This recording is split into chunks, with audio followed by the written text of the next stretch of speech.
Yesu ashimwe bene data, muraho neza. Nongeye kubahereza ikaze mu mwanya w'ijambo ry'Imana, ariko reka dutangire dusenga. Mana yacu y'urukundo rwinshi, tugushimiye umwanya uduhaye wo kumva ijambo ryawe. Nyemerera umwuka wawe wera aduhishurire icyo watugeneye mwami uyu munsi, anatubashishe gushyira mu ngiro ubutumwa buri mu ijambo ry'Imana watugeneye uyu munsi. Tubisabye Imana twizeye mu izina rya Yesu Kristo, amen. Uyu ni umunsi wa gatatu tuganira ijambo ry'Imana rifite intego yo gukunda Imana, ariko kandi duhishurirwa uko ariyo yabanje kudukunda, gukunda Imana.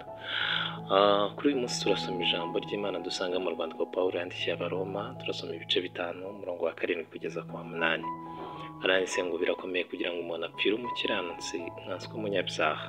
Icyakora ahari byashoboka ko umuntu yatinyuka gupfira umunyangeso nziza, ariko Imana yerekanye urukundo rwayo dukunda ubwo Kristo yadupfiraga tukiri abanyabyaha. Imana itugirire neza. Turacyari kuri rya jambo ryo gukunda Imana. Imana yabanje kudukunda. Burya kera utaramenya Imana, utaramenya Kristo, utaramenya iby'umurimo Kristo yakoze ku musaraba, ukiri mu byaha, ukiri mu isayo y'ibyaha, burya nabwo Imana yaragukundaga. Ntago yego yakundaga imirimo mibi wakoraga, ariko ari gufitiye urukundo rwinshi. Urwo rukundo rwaje rwagutumye yohereza umwana wayo Yesu Kristo ngo aza gucungure. Urwo rukundo nirwo rwakubohoye ku ngoyi z'ibyaha, ruguhesha kuba umwana w'Imana kubw'ubuntu bwayo, bitagendeye ku kindi kintu ahari wenda ngo ibiguciye ubutunzi ufite, cyangwa se uburanga, cyangwa se wenda ibigendeye ku kuntu uzwi. Oya, ibyo ntabyo yagendeye, kuko ibyo ngibyo ubwabyo ntabwo byari kuguhesha gukizwa. Ibyo biraciriritse, ni ibintu bitoya cyane, ntabwo byagereranywa n'impano y'ubuntu bw'Imana wahawe, yariyo y'agakiza. Urukundo rw'Imana gusa, kuba ukundwa n'Imana, nibyo byonyine byatumye uhabwa iyo mpano y'agakiza, nta kindi kintu baguciye. Imana tugirire neza. Urwo rukundo buriya rwahagaze imbere y'inzandiko nyinshi cyane zakorega. Hari ibintu byinshi cyane waregwaga by'ibyaha wakoze kuva ukiri mutoya, nta na kimwe cyari cyarigeze gisibangana. hari ibirego byinshi, iby'umutimanama wawe ukurega, iby'abantu bakurega, ibyo Satani ajya kukurega imbere y'Imana. Ibirego byari byinshi cyane, mbese nta nubwo wari ukwiriye kugirirwa ubuntu ngo utunguke mu maso y'Imana. Ariko hirya y'ibyo ngibyo hari izindi nzandiko z'urukundo rwinshi cyane, urukundo rw'Imana ruvuga ngo uriya nawe ndamukunda, uriya nawe ari mubona mu umwana wanjye yagiye gucungura, uriya nawe ni umunyamumaro mu maso yanjye. Ahari nawe yagirirwa ubuntu akakiriye impano y'agakiza. Izo nzandiko zakomeje kuvuga ibyo zisumba kure cyane inzandiko z'ibirego waregwaga. Niyo mpamvu wakiriye agakiza k'ubuntu. Imana tugirire neza. Imana iragukunda mwene data, Imana igufitiye urukundo rwinshi.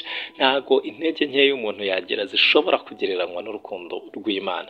Kure cyane umuntu yatararira, nta kure cyane umuntu yagira urukundo rw'Imana rutagira ngo rumutarure rumukoreye. Wowe unyumvishije ukiri mu byaha, cyangwa se waragiye mu ntege nkeya, Imana igufitiye urukundo rwinshi rudashobora kugereranywa n'intege nkeya wagize. Gira bwangu ugarukire Imana, wongere ube mu rugo rwayo. Nawe wari utarakizwa, ndagira ngo ubwire ubutumwa bwiza ngo umva ijwi ryo mwongere rguhamagara ngo ngwino mu rugo kwa data, barashaka kukwakira. Imana yacu tugirire neza. Imana igufitiye urukundo rwinshi. Humura. Hari igihe umuntu avuga ngo Imana izanyica, nahinguka gute mu maso yayo n'ibintu nayikoreye. Oya, Imana igufitiye imbabazi nyinshi cyane, izanezezwa cyane nuko ugaruka ukayigarukira. Mu ijuru ngo ikintu kijya kibanezeza ni ukubona umunyabyaha umwe yihannye.